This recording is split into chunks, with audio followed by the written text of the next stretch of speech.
Welcome to Audiation in the Wild with your hosts, Beau Taillefer, Ron Malanga, and Eric Rasmussen. Season 5, Episode 8, Direct Instruction. Special guest, Laura Doherty of the Baltimore Curriculum Project. Well, hello, everybody. Hi, Ron. Beau's here, of course. Laura, you're our guest. Would you mind introducing yourself, just so I don't butcher anything? All right. My name is Laura Doherty, and I'm the president and CEO of the Baltimore Curriculum Project.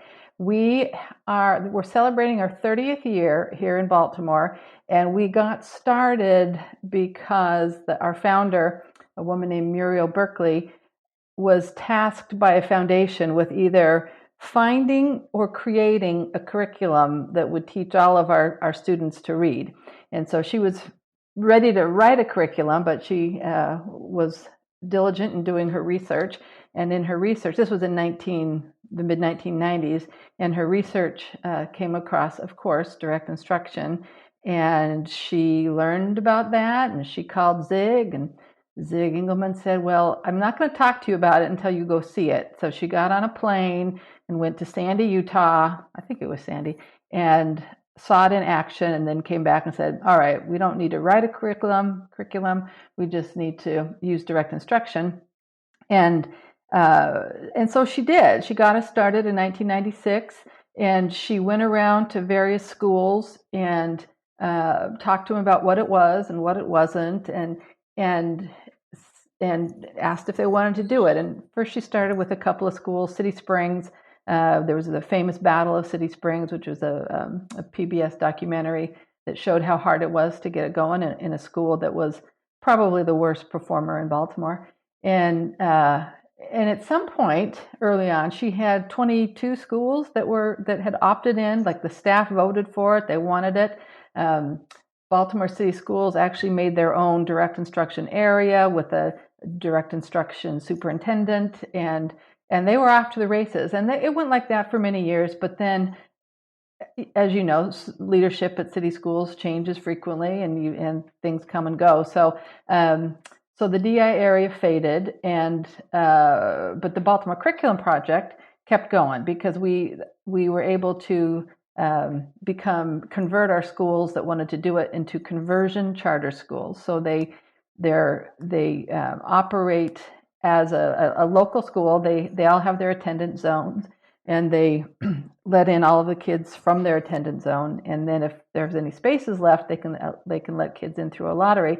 But we were able to keep going with direct instruction through being a conversion charter school. Now, I'm not necessarily a charter school person, but I am a direct instruction person, and that's what led us. This was the vehicle that let us keep going.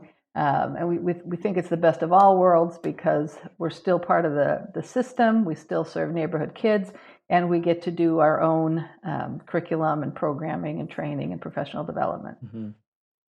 I guess what I'm really interested to ask you, in your own life in education, pre-knowing about DI versus post-knowing about DI, what would you say are maybe the handful of things that have changed in your mind about how people learn and how to teach, and which is a kind of a loaded question. No, it's not at all. And I'm going to tell you, not much changed. It grew a lot. My mom was a special educator, and so I grew up around the dinner table talking about mastery and reinforcement and phonics, and she was a very good special ed teacher. And in fact, at some point, when Zig was field testing corrective reading way back when, she was teaching summer school, and so she had those newsprint paper. I didn't know any of this till afterwards, of course, but she was one of the early users of the corrective reading program. So nothing in direct instruction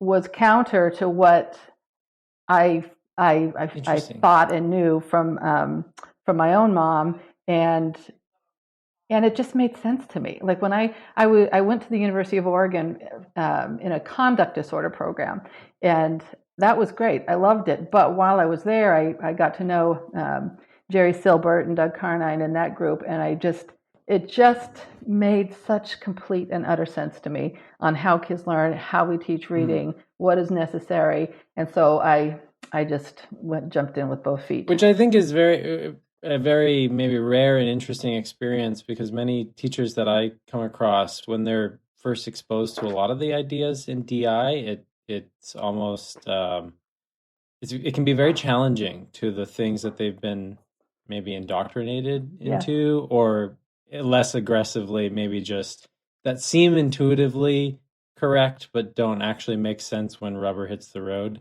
Yes. Well, in terms of reading or, yeah, or education. I also grew up around, my dad was a cattle rancher and I was really into horses, and it just like the idea of, leading gently and firmly and making small steps clear just was second nature. And I really didn't, I never struggled. But like you, I struggle with, getting people to take a look at it in with fresh eyes and understand those components that I just found so compelling from jump. Well, research doesn't speak loud enough for them, I guess, right? Because this is all based in the research. And our music curriculum they found it, the music learning theory, Dr. Gordon, has that same premise that you've got to show the results of the children, and then to validate what you do. Otherwise you're just fishing. Yeah. To hook kids. What's interesting for me is what Beau said. Well, I obviously, direct instruction. I didn't know and I didn't know a thing about it, but I had learned it from the kids. I had learned by teaching them that what they needed, and was that now I'm trying to apply it. It's been 5 years, Beau. Yeah, and maybe just to fill Laura in a little bit on that, before I met Eric, I was kind of reading about direct instruction and Edwin Gordon's work, which is very similar vein, but in the music education world. And when I came across Eric and his curriculum, I got the immediate sensation that this is someone who's applying DI in a music setting. It looked so similar to what I was seeing inside the math stuff that I was looking at in DI, and the reading stuff, and that really turned me on to getting Eric into this, and then subsequently Ron. And but as Eric has said, and I think this is very similar to at least what I've read about Zig, is that a lot of these things are common sense, just on steroids. If you actually view how kids learn, and you try to teach them things, and you take a clear look at, is this working or not working, or is there any way I could speed this up or make this more consistent in terms of getting a message across. And one thing I have found, and I'm sure you've seen this as well, Laura, is sometimes there's even a disconnect between the scientific community on learning and direct instruction, because there are many things that Engelman talked about that seem very maybe obvious inside his curriculum. And I know he has there's a wonderful article on his website about kind of lowercase di and capital DI.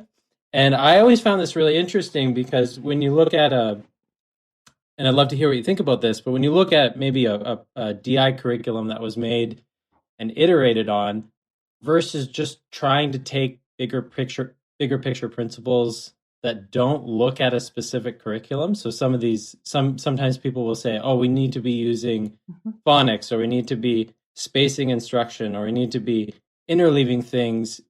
It's not necessarily like those bigger picture principles are wrong or not useful, but I think when people try to apply them in an ad hoc way, and they don't see how they're supposed to fit together in a curriculum that moves step by step, and how all the components are integrated, it doesn't necessarily lead to the same kind of results that capital DI can get. And no, not at all. Right. You can't write a curriculum from principles. Even if the principles are correct, the thing that made all of Zig's programs so special is they field tested them because they were wrong. Like they would write a little sequence and they'd try it out and they'd see all the mistakes the kids made and they went back and they had to fix it. So you can have the right principle to start with, but how that is perceived by a learner, you can change your mind about, oh, you know what, I needed another example. I went too fast. Whatever you can, so I that's what happened with with so many curriculum that slaps, based on scientific reading and principles or, the science of reading.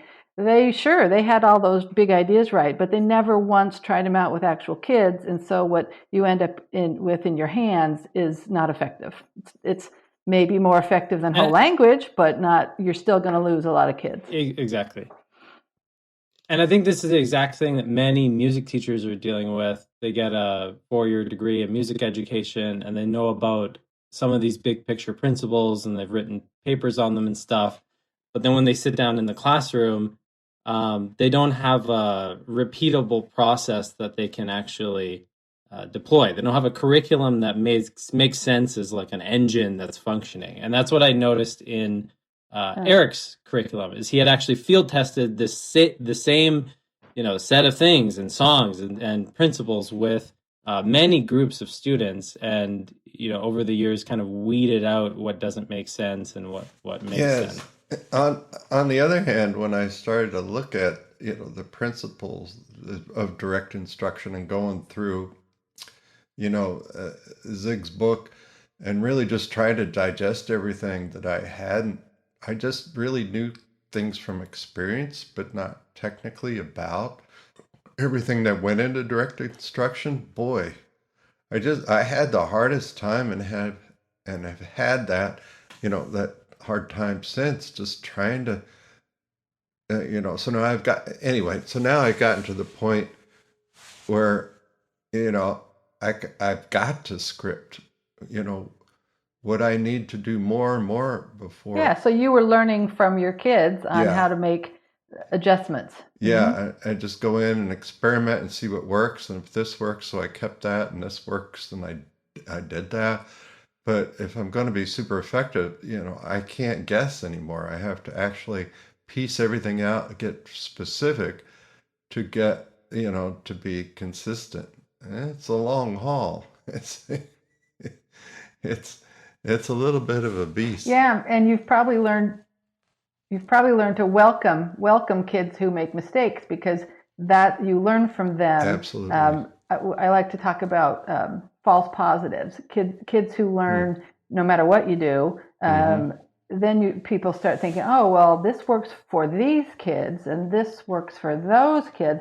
And that's just not true. Like those kids didn't learn because of what you did. They learned in spite of what you did. And so when you have your kids who are making errors, they're a gift, because they teach you how you need to make your adjustments. Yeah, it's one of the first things I say to my older classes, I love your mistakes. It's one of the first things I say. And it's just because, that's nice. I need to learn. And if you're not helping me, learn by making mistakes, I learned from you in the end. I forget which book it's in, but Engelman wrote in one of the books about there being no place for intuition in teaching. I think it's in the Preventing Failure in the Early Grades. Take it off the shelf if necessary. But it's kind of a sentence that us cuddly in our hearts educators don't like the sound of, until the rubber hits the road often enough and you look up and go, yep, that worked, this didn't. Maybe even scripting it out to now begin to accelerate our little lovelies is uncuddly in the extreme and really, really efficacious.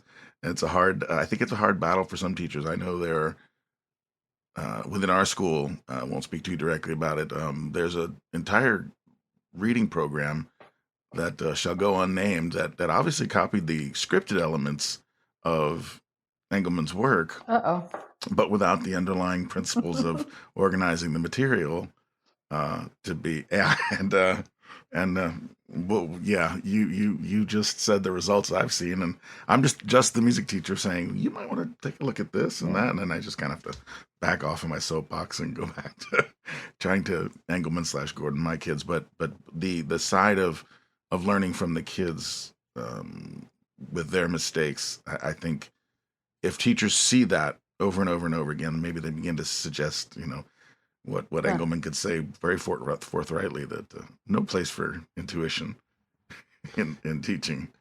We're supposed to develop these things. Wow. And it's crazy to go out and be creative with our degree and learn how to create your own environment in class. Sure, after you know your John Stuart Mill. Signing out.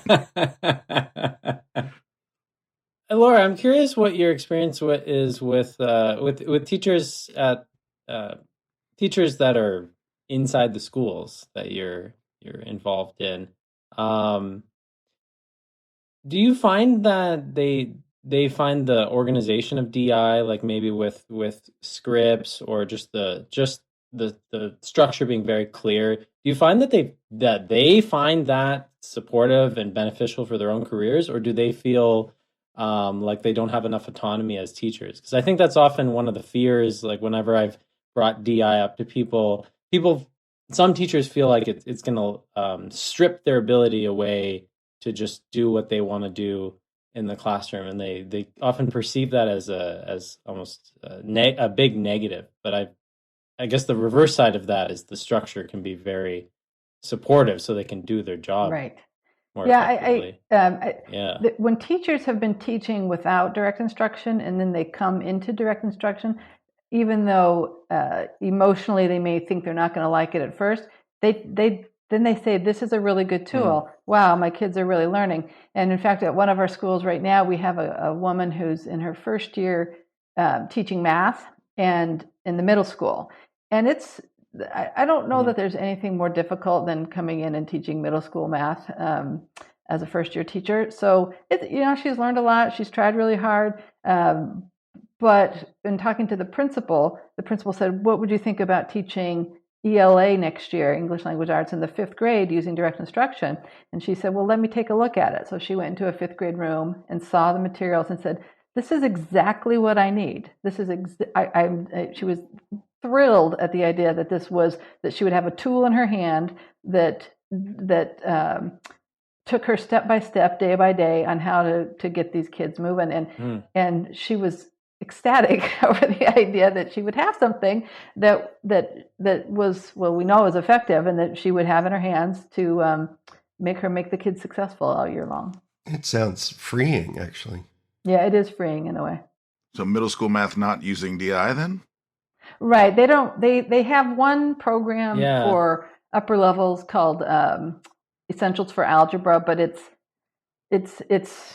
meant to get high school kids prepared to take state exit exams, and it's good. We've used it in the past, and we use it occasionally, but right now we're not. I don't think anybody's using it right now, so they don't really have a series of developmental middle school math. And can I programs. follow that up within the Baltimore Curriculum Project? Is it more DI centric on the reading side than anything else? Literacy. Yes, we use. All of the schools use direct instruction reading and language programs, and then most of our schools use DI math in pre-K, K, and some in 1, and some want to move up to 2. Oh, and 2, yeah, we use it in 2 now. So for those really important foundational skills, we're going heavy on the DI.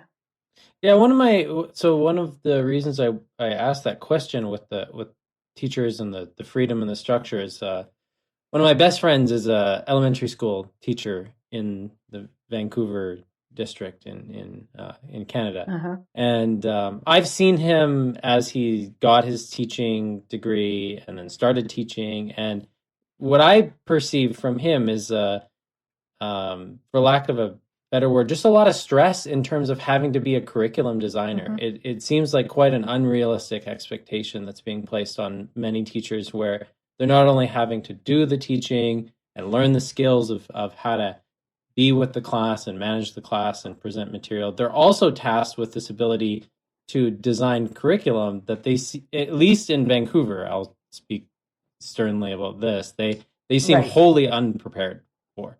And the direction they're given in their short teacher training program does not equip them to design curriculum. And it seems almost irresponsible, the level of guidance they're given on this before they're kind of released into a class. And I think many people might hear that and think, well, they're just teaching kindergarten or grade 1 or grade 2 or grade 3. Like, surely, they'll know how to teach math. But in my view, those are the most essential grades to get correct. And in my own experience as a student, after learning about DI and thinking about my relationship with math, I always had a very positive relationship with math. And my teachers from kindergarten to grade 5, they ran on clockwork. And I don't know if they were using DI, but I remember it being very similar to DI, where it was very clear, explicit instruction. And I always did great at math. And so it's tough to see, someone like close to me and struggle with this, because he, I obviously talked to him about DI a lot, but I think what he struggles with is that the school he's in doesn't support DI. So he can essentially try to uncover the principles of DI on his own and run all these, experiments designing his curriculum, but then the kids leave. Yes. And there's no support in the school. And I think that's probably what's really interesting about what you guys are up to, is that there's a bigger buy-in than just one teacher doing it. And I see that as being very helpful. It is really helpful. What's also helpful is I'm the second person that's led the organization. Dr. Berkeley was here for 16 years, and now I'm in my 14th year. And so the lack of and we were both, truly committed to using direct instruction. And that's hard to maintain unless you're in an organization like this. So even where it takes a foothold, unless there's ongoing and constant support, it's really hard to for it to get a foothold and keep going. And then once you've taught kids to read, like you've taught, when DI goes into a place, kids learn to read, things are better, and then the principal changes or the superintendent changes, and people, and so they say, well, our kids are reading, and it takes a few years for the devastating consequences to take effect, because the kids that you've taught to read, they're reading. And something very similar happened here in Baltimore, where some schools were using direct instruction and other schools were using open court, which, I don't know if you know, inside baseball, one of the authors of direct instruction was also an author of open court. And so open court was not bad. Kids who came in to our schools transferring in, by and large, could read. But the school that my kids went to as small children used direct instruction. And then when the Common Core came in, Baltimore used that as a reason to bring in balanced literacy to I know, to meet Common Core requirements. And it took a few years, but the school that my kids went to, they needed a reading intervention teacher. Now a bunch of kids have dyslexia, and it just fell apart. And so it took a few years for the effects to be seen. But I know, two of my friends who had their kids there, they didn't learn to read, and it wasn't the kids, because I would tutor them, or at least one of them I tutored, and there wasn't anything wrong with how she learned. It just, she was taught in a way that was utterly ineffective. But it took a while because the test scores don't show up, because the tests are in third through eighth grade, and so by the time the kids who started off in balanced literacy got to the tested grade, it was too late. Now, when our current superintendent came in, she was one of the early people to throw out balanced literacy and said that's not based on the science of reading. And so, happily she fixed that. But still, it takes a collective effort over many, many years for this to show effects. There's a lot. There's a lot in what you just said.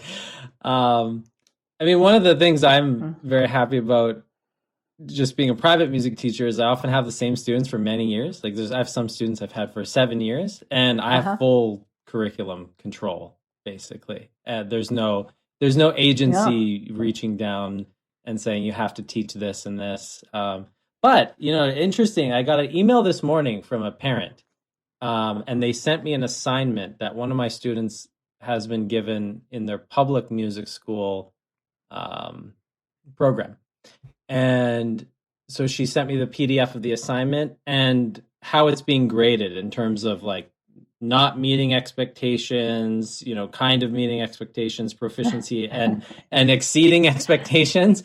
But the criteria that this young girl is going to be graded on are basically not testing anything that she can have control over learning over the next foreseeable future. So the assignment she's been given to make a blues melody, I mean, she doesn't have the musical skill to check these boxes. And so I think this is really unfortunate what happens with these kind of top-down standards with just educational objectives is people seem to be making something that on paper looks like there's a logical progression, but it's so disconnected from what the student could actually learn to be worse than nothing at some point. And it's hard to get into these conversations with people. I feel sometimes without seeming like a curmudgeon, but it really is wildly inappropriate in terms of like, I looked at this assignment this morning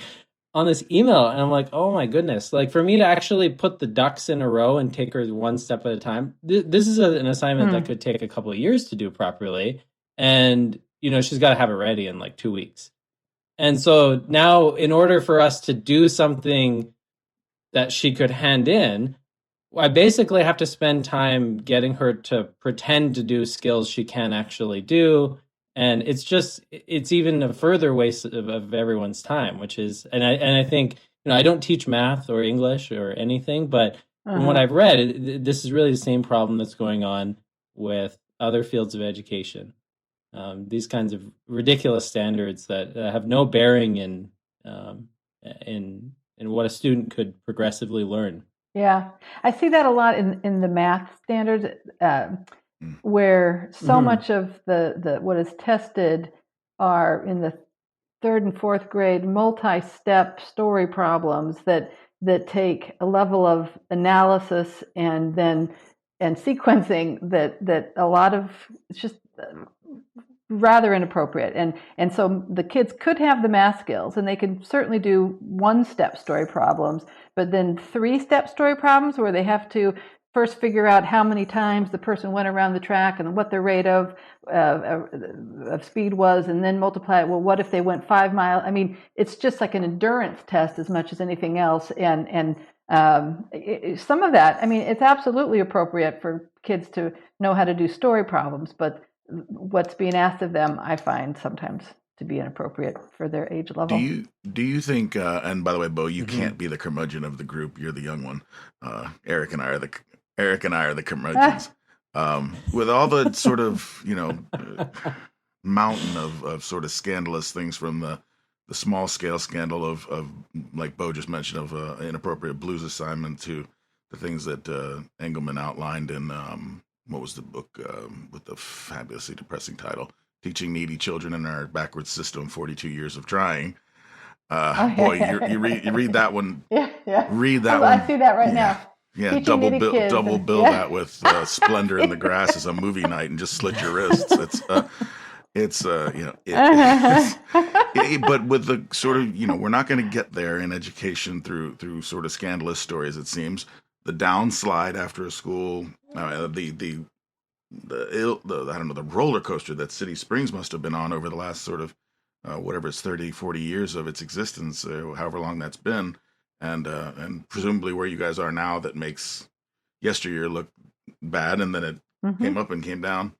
Do you think the cure for this writ large is changing schools of education to be more evidence-based? I think that would help tremendously. I think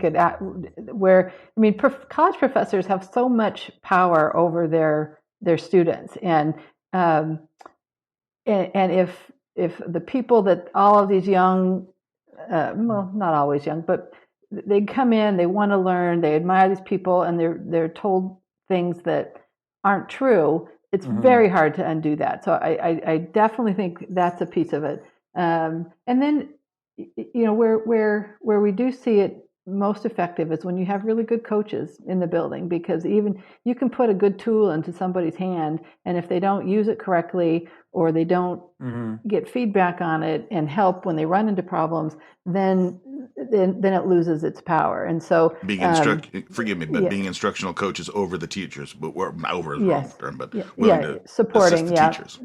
So there's I think getting the right kind of knowledge from colleges would help, and then once they get into practice, having support in the classroom that so they can actually see the success would be a very powerful combination. And you've got all the success, like in numbers and proof and research, which no one pays attention to. Yeah, right. Nope. Yeah, it's insane. Yeah, we do have some wonderful stories of our most recent school that joined the Baltimore Curriculum Project was called Pimlico Elementary School, and Pimlico is by the famous racetrack where the Preakness is run, and it's a high poverty school that had one school, nearby school, was closed, and they built a new school and combined these two communities that did not want to be together. And the first year of their operation was a disaster, and they asked if we would consider partnering with the school, and we did, and we have a great principal. One pre-K teacher told me at the end of our first year of direct instruction, she said, "Laura, I thought I was going to have to quit, because early in this year I thought, I can't do this. What is this? I don't get it. Oh, it's hard. I don't." And she said, but like in March, my kids read sentences and I started crying. She said, "I've never gotten kids this far. I've never had kids, pre-K kids, who could add and subtract and count." And so now she'd done it enough. She'd done it many years already, and was never as effective as she was when she had a good tool in her hand and a lot of coaching. Because if we had just put the tool in her hand and didn't keep coming back week after week to support her and train her and help her and show her, then she would have probably transferred at the end of that year. But the good tool plus consistent support in how to use the tool made her a lifelong fan. Yeah, I think that is a very powerful observation that teaching can be a stressful job, especially when people are not being effective and then dealing maybe with classroom management stuff at the same time. But there's something about actually being effective at your job that is very satisfying. And I think a lot of teachers are experiencing burnout because it just gets stressful when you feel like you can't make a positive influence somewhere. There was a student I wanted to share years ago. This young man who took piano lessons with me for 6 years, and I got to know him pretty closely, and his mom as well. And he was studying classical piano with me, and his mom was pretty serious about his education. She had a master's in English, but he was diagnosed with dyslexia and learning disabilities and stuff like this. And after a couple of years, I used to have these chats with his mom after piano lessons because he was my late night student. And I started pushing her in this direction and saying, you might want to push back a little bit on some of these diagnoses, because I've known your son for 3 years and it's miraculous, but he doesn't have any of these learning disabilities in my class. He's reading piano sheet music. He can improvise. He can play. There's no deficit anywhere. Like, I cannot detect a single problem in his mind or in his ability to learn, to read, to understand concepts. So maybe it's not so much, and I'm not blaming any of his specific teachers. It's more like the system that he's been kind of vortexed in. But maybe you should seek some alternative modes of education, at least for his reading and math, like, for the love of God. And it was just very interesting experience to see that, and she was very open to that, because she kind of didn't buy some of the things that were being said about her son, and she already had a bit of a whiff of maybe curiosity that some things were going on weird with the education. But you kind of alluded to this before when you mentioned dyslexia, but I do, from what I understand from DI and some of these more science of reading kind of based perspectives, is that the diagnosis of dyslexia could potentially be really premature, overly done, when it's really just a function of how people are being instructed. So not to rule it out entirely, but to say maybe many cases are actually coming down to people receiving poor instruction, and often teachers don't want to be put under the microscope. Yeah, I think that's fair. And when you have kids who are otherwise seem sharp and with it, and then they can't read, people are looking for a reason, and having a diagnosis of dyslexia can be that reason. And it's like, oh, okay, it's this. Now how you treat it is the same as like what you would do with NDI. You do it small, so it becomes not meaningless, but if you weren't taught properly in kindergarten and first grade how to read, they by and large stop teaching you how to read. And so now you're many years stuck. And if you start to get that explicit instruction, then you learn to read. And so we have some schools here in the area that are specific for kids with dyslexia, for older kids. And I know the kind of stuff they're doing is what we do in our reading mastery. And so it's like, and kids do have specific learning disabilities. And some kids take 100 repetitions where a typical kid would take 15 repetitions. And so you have to account for that in your instruction. But it's not like you're going to do something wildly different with kids who have those specific learning disabilities. You're going to give them even clearer and more explicit instruction and make sure they get the ability to reach mastery. That's what I was always inspired about reading about Engelman, in the sense that, and thinking about this through the lens of music, but in the sense that if, say, you are being labeled as talented or untalented at something, I think a lot of people's intuition is like, well, the talented people, they can just do a totally different class of things, and we can give them different assignments. But the untalented people, they got to do something else. But from what I understand from Engelman, it's more just like there's a staircase of things you have to learn, and depending on where you are, you could be positioned in that staircase. But a lot of the times, when there are problems, you just need to go back further in the sequence. I remember him saying something about. He said something about going into a school that was using his curriculum, and he found that teachers were complaining about it not working as well as he said it would. But he found he had to put some students 100 lessons back in the sequence, and then all of a sudden things started working again. And we experienced that as music teachers. Like people show up in lessons with me, and they're playing all these crazy things and things that are way too advanced for them. And I often just bring them back to some core fundamental skills, and then all of a sudden it seems like the turbine starts moving in the right direction again. Yes. Well, on the podcast I listened to, you were talking about first time correct, and that's really important. Like first time correct lets you know if you're at the right instructional level or not. It shouldn't be 100% first time correct, or else they're not learning anything. But if it falls below 80 or 70, then it's a struggle, and it's not a productive struggle, it's a frustrating struggle. So really zoning in on what's the right level of challenge, whether it's music or a sport or anything or reading, is really important to get to that first time correct. So that is one of the principles I've tried to share with other music teachers and just musicians. Like when you're practicing a passage of music, if you're only getting one correct repetition after playing it 40 times, like this may be a sign you're in over your head. Yes. And I think a lot of people who are musicians, they grow up with this mentality that the harder the better. But from what I can see, if you start at that 70 or 80% correct on first kind of trial, it just moves things along faster, and it helps you layer things more consistently day to day, rather than being stuck on one thing for like sometimes it's common to see people playing a piece for months without much progress. We've all seen that in music education, and it's a weird perspective shift for people to go back down to a difficult, like it seems too easy for them when you often when you tell them to work at that 70 or 80% on first exposure, they experience it as being too easy.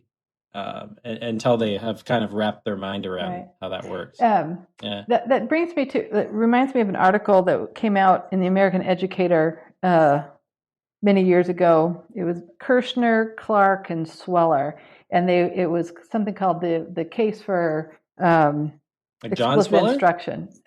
He's from New South Wales. I don't know.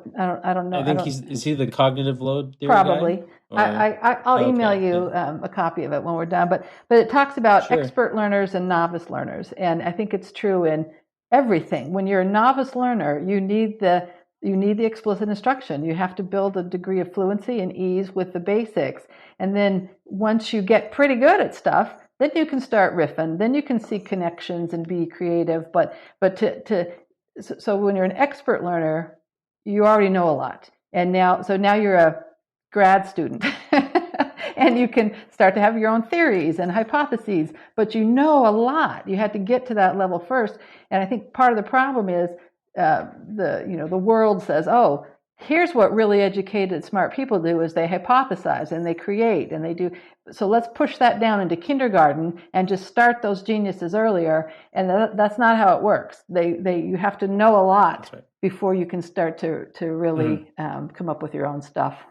I think the situation that we experienced that probably the most as music teachers is with improvising. Yes. People really struggle to learn how to improvise, in the sense that, if someone watches me improvise, it largely is just happening. I'm not putting a lot of conscious effort into it and stuff like that. But people don't see the years of vocabulary acquisition that took place when I was a kid, or when I was, over the last 10 years, even as I focus more on jazz. And so people want to, like, my improvising practice on something might be a lot more abstract and loose. I'm just playing over something. But for someone who's trying to acquire that skill, there are a lot of smaller component pieces of knowledge and vocabulary that they need to absorb. And so the practice, if you will, it looks radically different. And I've seen this a lot where people put down like memorization and just rote learning. I know Engelman uses this. He used this example where,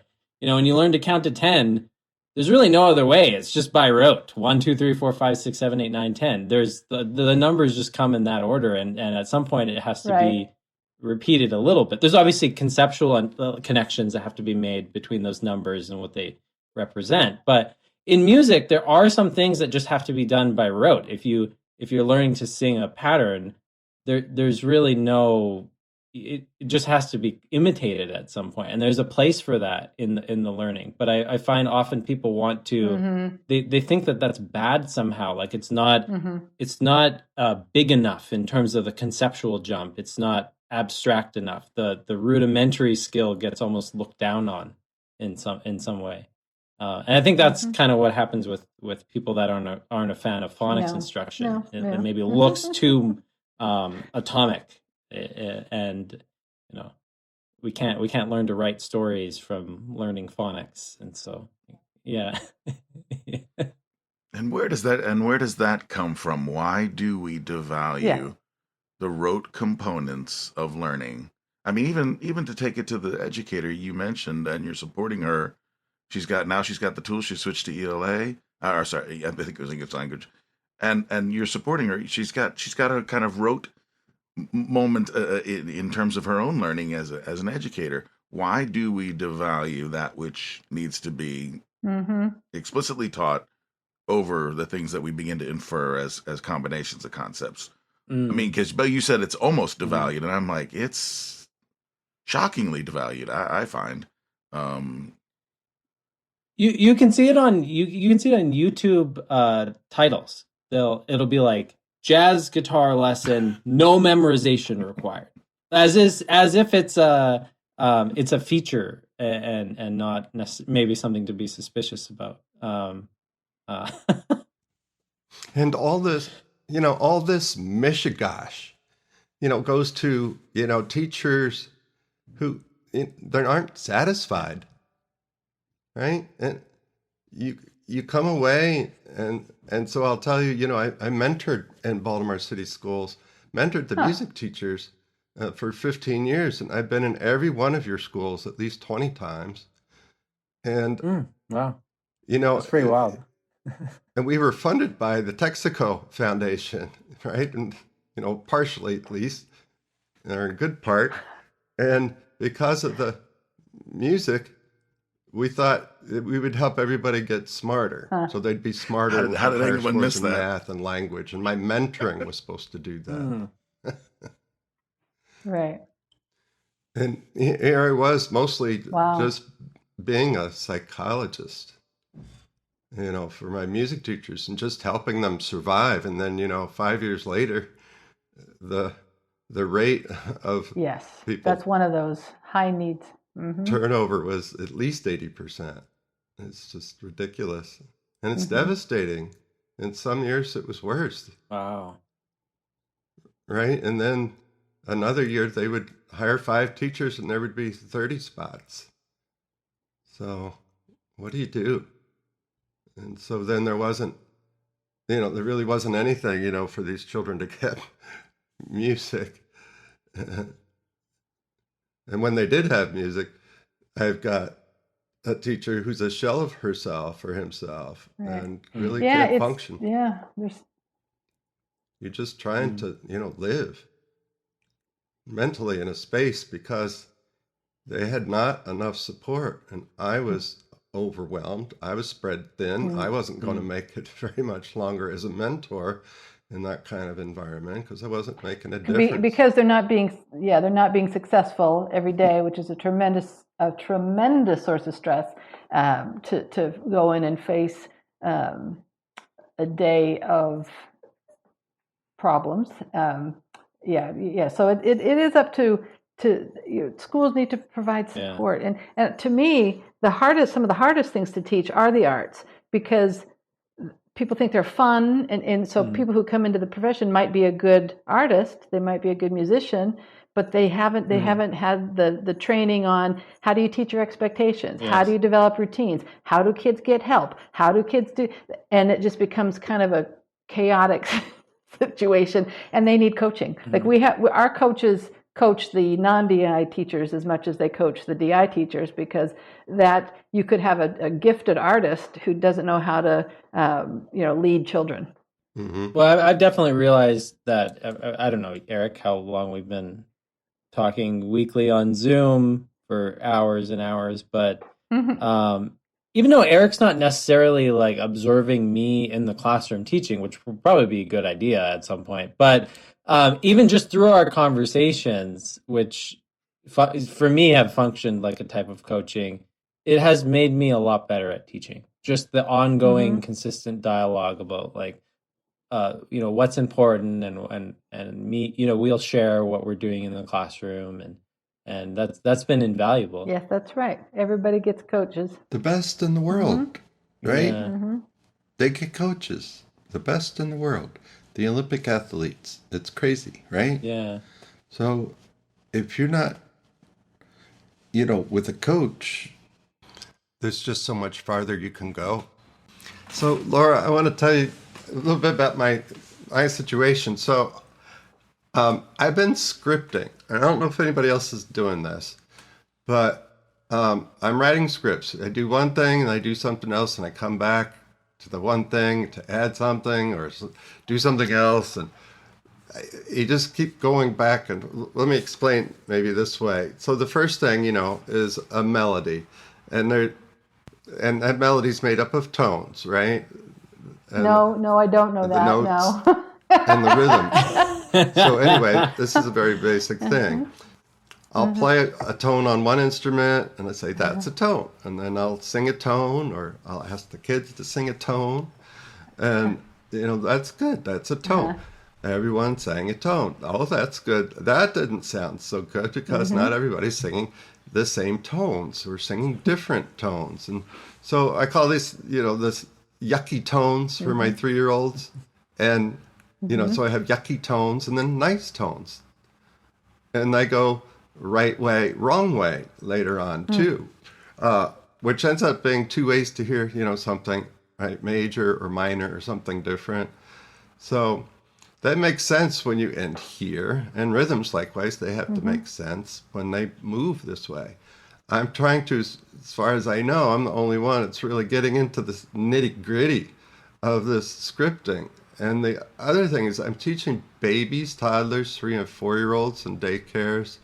And then I've got 4 and 5s and older in another context, but at Peabody. But in the daycare, at Johns Hopkins affiliated daycares, it's like at some point, where does the direct instruction come in at a 2-year-old level for music?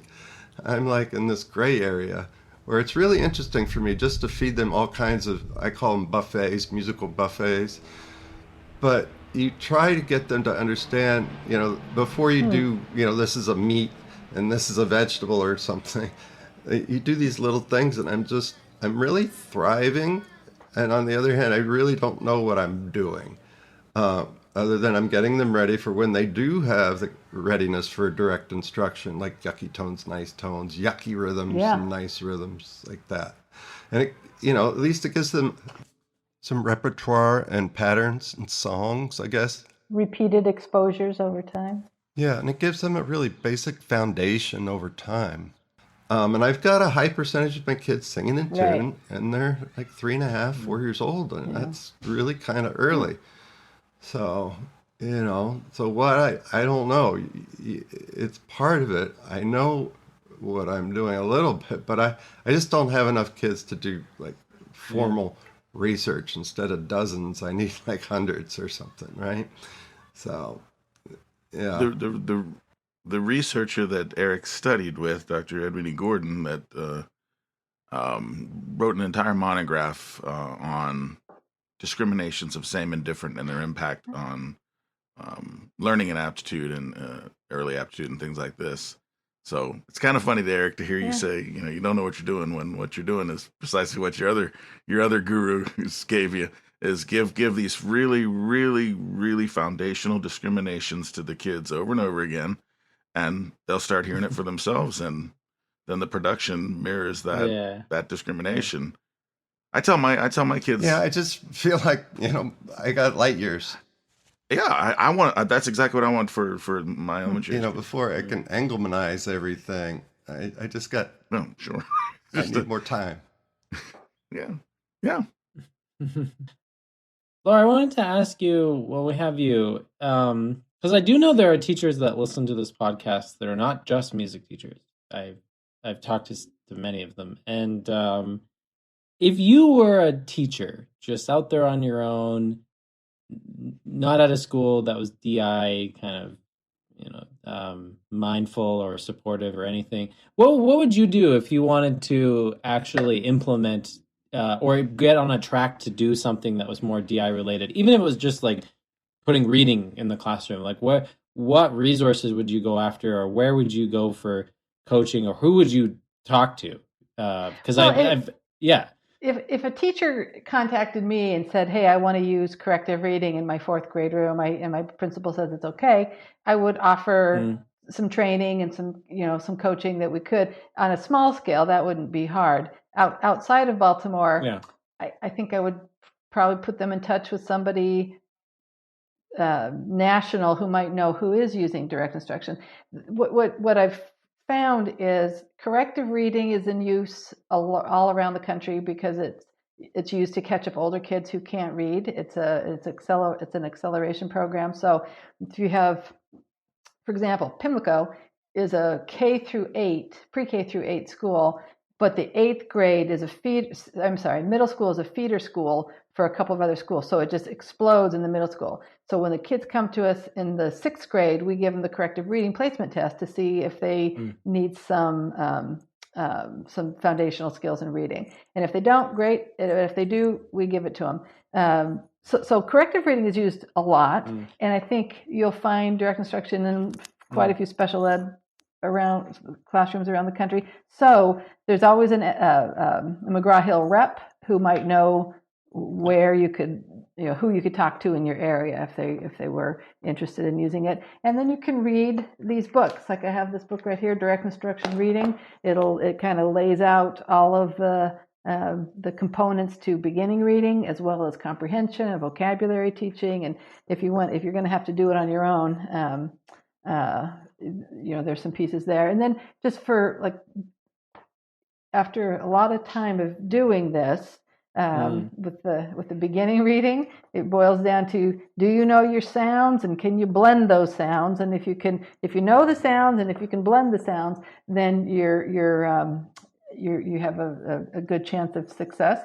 And what made Zig so brilliant was he looked at what poor readers did and designed a program to keep that from happening. And a lot of poor readers knew their sounds, but they stopped in between them and they couldn't put it together. Anyway, I would, if somebody wanted to use direct instruction or get some more resources, I would start with us or the National Institute for Direct Instruction. They might know some resources. That they're out of Eugene. And you could also figure out who your McGraw-Hill DI rep is in the area and turn to them for some help or resources or suggestions. Yeah, very cool. I guess one other question, which I don't know how comfortable you are to respond to, but if you were a music teacher, which you are not from the sounds of it. No. But you wanted to try to put these principles more into your classroom and curriculum design, where would you even start? Like, how would you start building something and because there would be testing involved at some point to see if something's working or not working.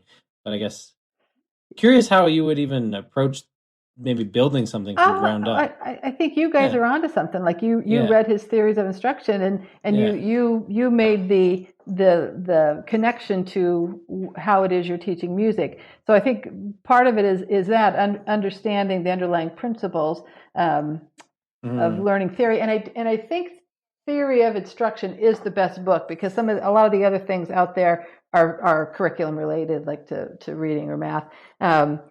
But also then you have to identify, well, what is the thing? Is it instruction or is it classroom management and keeping kids motivated and having fun and being, following directions and, so there's like a couple of different strands, I would think, for music teachers. And if they have a classroom, they need that other piece as much as they need. Almost as much. If you have an engaging lesson, a lot of your behavior management goes away. But so our need for management. So there's a couple of pieces but you have to understand what motivates kids and what they're looking for and how to lead them, and then you have to understand how to put the lesson together. So I think what you guys have done with the theory of instruction is great. Which is a ridiculous book to read without. Is ridiculous.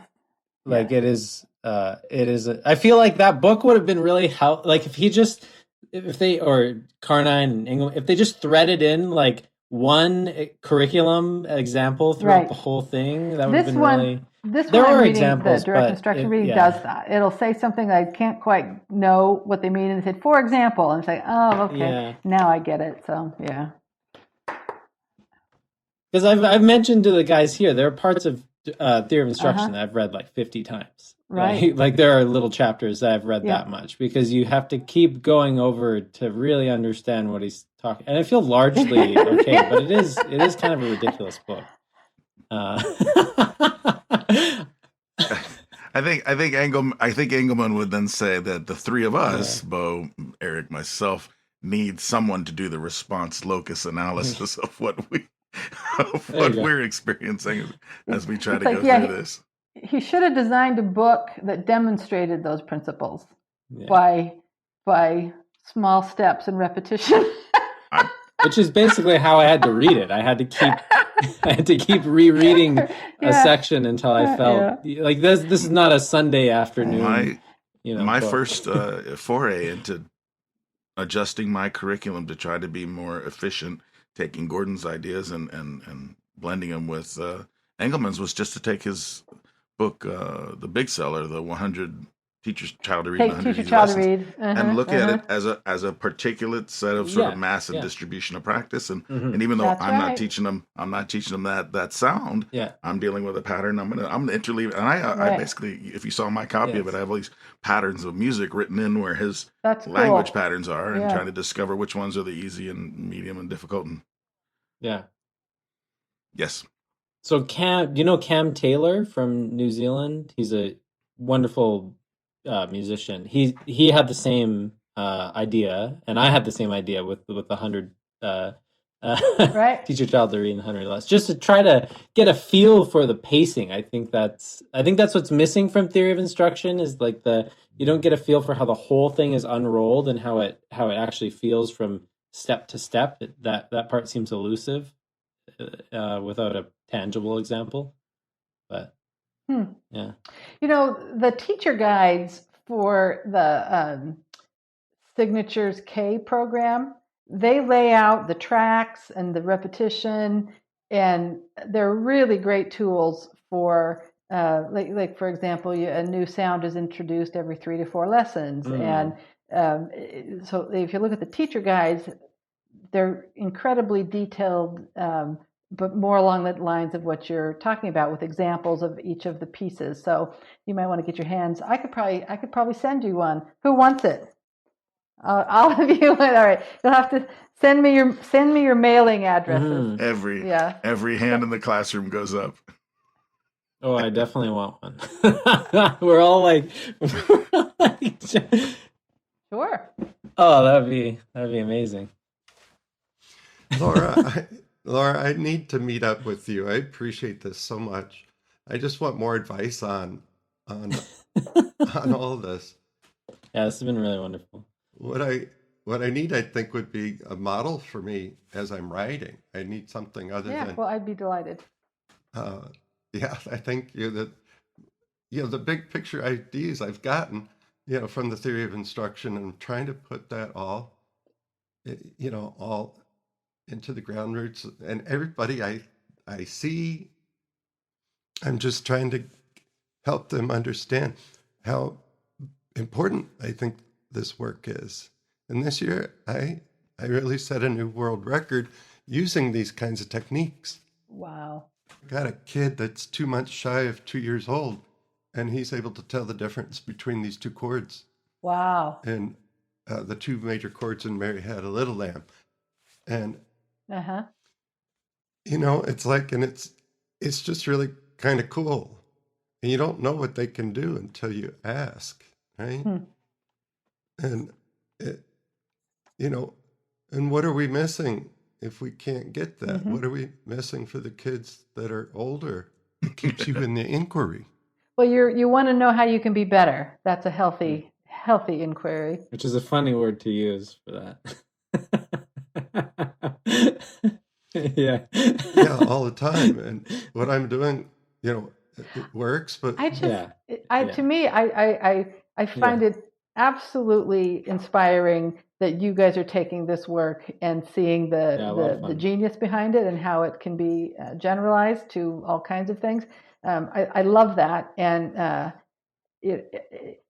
Zig passed away, like, as you know, a few years ago, and you just want this work to continue. And he was a genius. Doug Carnine's a genius, and we need more people picking up what they have shown us and developed so far, and running with it. And you guys are doing that, and that's really wonderful.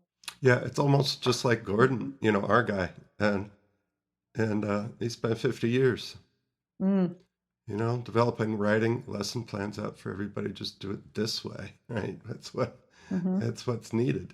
Can you imagine how much easier it would be to become a music learning theory teacher? Right. Well, the courage of people like Engelman and Gordon to sort of whistle into the hurricane over and over and over again, and still manage to get through. And then the leadership of people like yourself, Ms. Doherty, just lovely stuff. So for me, I'm already a fan. It's just signing up for the fan book side of things. Yeah, bravo. All right. I mean, the kids deserve what you guys are doing, and it's beautiful. Yeah, thank you. It's been a pleasure to talk to you guys. It's been our pleasure. Yeah. Mhm. Really, very much appreciated. So much. Bye, everybody. Thanks so much. Mhm.